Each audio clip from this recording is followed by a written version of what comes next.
अस्सलाम वालेकुम नाज़रीन, मेरा नाम मोहतसिब नज़ीर और आप देख रहे हैं हमारा यूट्यूब चैनल। पिछले 12 घंटे में जो अहम डेवलपमेंट्स हुई हैं इस हवाले से आपको तफसील से बताता हूँ। जनाब, सुप्रीम कोर्ट का मौसम बहुत गर्म है और कहा यह जा रहा है कि जी ये जो गर्म मौसम है ये बरकरार रहेगा। और दूसरी जानिब नवाज शरीफ साहब जनाब लंदन जा रहे हैं, उस हवाले से भी आपको तफसील से बताता हूँ। लेकिन सबसे पहले आगाज़ करते हैं चीफ़ जस्टिस ऑफ पाकिस्तान की जो वीडियो लीक हुई है, उस वीडियो को क्यों लीक किया गया और उसका पस मंज़र मैंने गुज़िश्ता व्लॉग में बताया। जैसा कि आपने देखा कि उनकी अहलिया और उनके बच्चे उनके साथ थे और जिस तरह से उनके साथ बदतमीज़ी की गई, मैं तो इसे कंडेम करता हूँ। हालांकि कुछ लोग हैं जो ये कह रहे हैं कि ये ठीक हुआ है, लेकिन मैं इसे कंडेम करता हूँ। लेकिन उसके बाद जब से वो वीडियो लीक हुई है, उसके बाद यूट्यूबर्स और टिकटॉकर्स ने जनाब वहाँ पर उनको ज़ाहिर बात है कंटेंट मिला और वो वहाँ पर चले गए और उन्होंने वो वीडियोज़ बनाई कि जिसकी कोई हद नहीं है। इस बात से एक तासुर दूर हो गया जो ये कहा जा रहा था कि जी ये बेकरी सील कर दी गई है। तो जनाब बेकरी कोई नहीं सील हुई हुई थी। उसके बाद डीसी इस्लामाबाद ने एक ट्वीट किया, उन्होंने कहा कि जी बेकरी बिल्कुल सील की गई थी, 11 सितंबर को हमने बेकरी सील की गई थी और उसकी वजह ये थी कि इन्होंने डेंगू प्रोटोकॉल्स जो हैं उनको फॉलो नहीं किया। उसके बाद बेकरी दोबारा ओपन होगी। मतलब ये जो तासुर था ना, कहा जा रहा था कि जी बेकरी सील हो गई जब से उन्होंने बदतमीज़ी की है, और ऐसा कुछ नहीं था। बेकरी ओपन थी और पीटीआई वालों ने उसकी इतनी प्रमोशन की है, इतनी तशहीर की है जिसकी कोई हद नहीं है। और कहा यह जा रहा है, ये उनकी डोनट्स वाले जो शॉप है उनकी जानिब से कहा जा रहा है कि कल उनकी रिकॉर्ड सेल हुई है। मतलब इस हद तक सेल उनकी हुई है, इतनी प्रमोशन उन्होंने की और एक लंबी कतारें लगी हुई थी उनकी दुकान के बाहर। खैर आगे चल के जनाब फवाद चौधरी साहब ने जब कल ट्वीट किया था और उन्होंने कंडेम किया था, उसके बाद हमने बड़ी तारीफ़ की थी। एक बहुत अच्छी बात है, ज़ाहिर बात है कि जब इस तरह की हरकत आपके चीफ़ जस्टिस ऑफ पाकिस्तान के साथ की जाए तो उसे कंडेम करना चाहिए। फवाद चौधरी साहब ने कहा, उन्होंने कंडेम किया, लेकिन शहबाज गिल साहब ने जनाब कहा कि ये बिल्कुल ठीक हुआ है और फवाद चौधरी साहब के ट्वीट को रीट्वीट करते हुए उन्होंने कहा कि ये बिल्कुल ठीक हुआ है, आप एवं ही इतना बोल रहे हैं। मतलब अगर फवाद चौधरी साहब आप लंदन में इस वक्त बैठे हुए, आप वहाँ पर बैठ के चीफ़ जस्टिस के हवाले से कोई बात करें या उनके मुंह पर ऐसी कोई बात करें, तो जो आप लग्जरी लाइफस्टाइल वहाँ पर गुजार रहे हैं, मैं देखता हूँ फिर आप वो वहाँ पर गुजारेंगे। जो ग्रीन कार्ड आपके पास है मैं देखूंगा फिर वो आपके पास रहेगा जब आप वहाँ पर उनके चीफ़ जस्टिस के साथ कोई बदतमीज़ी करेंगे। मतलब ये बातें उधर बैठकर करना बहुत आसान होती हैं, लेकिन ये आपकी मुल्क की इज़्ज़त का सवाल होता है। आप उनसे इख्तलाफ कर सकते हैं, इख्तलाफ 100 बार करें, इख्तलाफ हो सकता है, लेकिन इख्तलाफ का तरीका ये नहीं है कि आप उनके साथ बदतमीज़ी करें। मैं एक जनाब वो पीटीआई के यूट्यूबर हैं, उनकी एक ट्वीट पढ़ रहा था, उन्होंने कहा था कि जी इनकलाब के लिए बदतमीज़ी ज़रूरी है। मेरे भाईजान, इनकलाब के लिए बदतमीज़ी बिल्कुल ज़रूरी नहीं है। इनकलाब और बदतमीज़ी दोनों अलग अलग चीज़ें हैं। इनकलाब जब आना होता है ना तो वो चुपचाप आ जाता है, उसके लिए बदतमीज़ी करने की आपको ज़रूरत नहीं पड़ती। और अगर आप आज ये बदतमीज़ी कर रहे हैं तो कल को ये आपके साथ भी होगी। तो आज आप ये इनकलाब के लिए कह रहे हैं, कल को कोई और आपके ख़िलाफ़ आकर या आपकी पार्टी की जानिब से किसी के साथ बदतमीज़ी करता है और उसकी फैमिली उसके साथ होती है और वो कहे कि जी ये मेरा इनकलाब है, तो तब फिर आप क्या करेंगे? मतलब ये एक ऐसा नासूर है जो फैलता गया, ये सारे माशरे को बर्बाद कर देगा। तो ये आज एक बार हरकत हुई है, अगर इसे आज नहीं रोका जाएगा तो ये आगे बढ़ के मज़ीद ऐसी हरकतें होंगी। खैर आगे चलते हैं जी। जो शॉप थी उनकी जानिब से एक प्रेस रिलीज़ भी की गई और उन्होंने कहा कि जी हमारे जो शॉपकीपर थे जिन्होंने बदतमीज़ी की थी, जो उनके एम्प्लॉय थे, इससे एक तासुर ये भी दूर हो गया। कहा जा रहा था कि जी किसी वो जो ओनर था उसने बदतमीज़ी की है, लेकिन उन्होंने कहा कि जी हमारा एक एम्प्लॉय था उसकी जानिब से बदतमीज़ी की गई है और हम इंशाल्लाह इसे आने वाले दिनों में जितनी भी ब्रांचेज़ हैं वहाँ पर उन्हें बाकायदा तौर पर ट्रेनिंग देंगे कि कस्टमर से किस तरह बर्ताव करना, और इस तरह से होना भी चाहिए।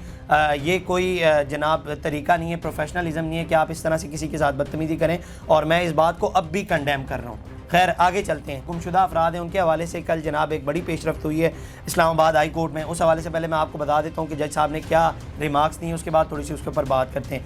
लापता अफराद की बाजियाबी से मुताल्लिक दरख्वास्तों की समाअत इस्लामाबाद हाई कोर्ट के जज जस्टिस मोहसिन अख्तर कियानी की सरबराही में 3 रुकनी लार्जर बेंच ने की। समाअत के दौरान जस्टिस मोहसिन अख्तर कियानी ने एडिशनल अटॉर्नी जनरल से कहा कि आपकी दरख्वास्त पर ISI, MI और IB के अफसरान को शामिल किया, अपने ही मुंतखब करदा लोगों पर भी आपको इस्तिस्ना चाहिए। तो उन्होंने कहा कि जी इन लोगों को जो लोग आपने जिनका इंतखाब किया है आपको इन पर भी इस्तिस्ना चाहिए। उसके बाद जनाब जस्टिस साहब ने कहा कि जी अगर मेरे ऑर्डर पर अमल होगा, अगर नहीं होगा तो फिर मुझे यहाँ बैठने की ज़रूरत नहीं है। इस पर एडिशनल अटॉर्नी जनरल ने अदालती फैसलों पर अमल दरामद करने की यकीन दहानी करवाई। इस बात पर अमल दरामद होनी चाहिए। और ये जो गुमशुदा अफराद का मामला चल रहा है ये कोई आज से नहीं चल रहा है, ये परवेज़ मुशर्रफ के दौर से चल रहा है। और इस हवाले से 2 राय पाई जाती हैं। एक तो कुछ लोग कहते हैं कि जनाब वो खुद छुपे हुए हैं और वो मुल्क से बाहर चले गए हैं, और दूसरी जानिब कुछ लोग कहते हैं कि जी वो उन्हें अगवा कर लिया गया और उनका पता ही नहीं, और एक कई माह कई साल उनका पता नहीं होता कि वो कहाँ पर है। लेकिन अब जनाब जज साहब ने इन कैमरा ब्रीफिंग मांगी है। अब देखते हैं इसमें मज़ीद क्या डेवलपमेंट्स होती हैं।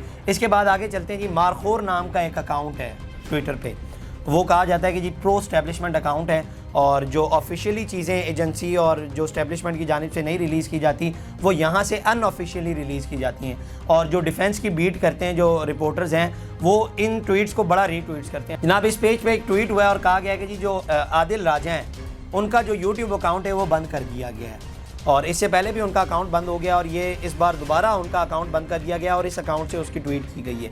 اس کے بعد آگے چلتے ہیں جی، ندیم نانی والا جو گزشتہ دنوں گرفتار ہوئے تھے، انہوں نے IK 804 والی نمبر پلیٹ لگائی تھی اور پولیس کی جانب سے کہا گیا تھا کہ یہ جعلی نمبر پلیٹ ہے، اور اس کے بعد پولیس نے 14 دن کا ریمانڈ مانگا لیکن عدالت نے نہ ریمانڈ دیا اور بلکہ کیس کو بھی ڈسچارج کر دیا، اور اس کے بعد وہ رہا ہو گئے اور کہا یہ جا رہا تھا کہ یہ جعلی نمبر پلیٹ ہے۔ اس کے بعد نون لیگ کے کچھ اکاؤنٹ سے میں ٹویٹ دیکھ رہا تھا کہ وہ پنجاب پولیس کے اوپر تنقید کر رہے تھے کہ آپ نے اتنا کمزور کیس بنایا ہے کہ آپ سے اس کا فالو اپ بھی نہیں لیا گیا صحیح طریقے سے اور بندہ بازیاب ہو گیا ہے۔ خیر اس میں دیکھتے ہیں مزید کیا ڈیولپمنٹس ہوتی ہیں۔ اس کے بعد آگے آ جاتے ہیں جی جو بڑی بریکنگ نیوز ہے اور جو بڑی خبر آ رہی ہے، نواز شریف صاحب جناب 3 اکتوبر کو لنڈن جا رہے ہیں، یہ جنگ نے رپورٹ کیا ہے۔ اس کے بعد ایکسپریس ٹریبیون نے کہا ہے کہ جی جناب وزیر اعلیٰ پنجاب مریم نواز صاحبہ بھی ان کے ہمراہ 3 اکتوبر کو لنڈن جا رہی ہیں، اور اس کے بعد جیو نیوز نے کہا ہے کہ جناب کہ 5 اکتوبر کو لنڈن جا رہے ہیں، مطلب جیو اور جنگ ایک ہی ہیں لیکن ایک نے 3 تاریخ دی اور دوسرے نے 5 تاریخ دی ہے۔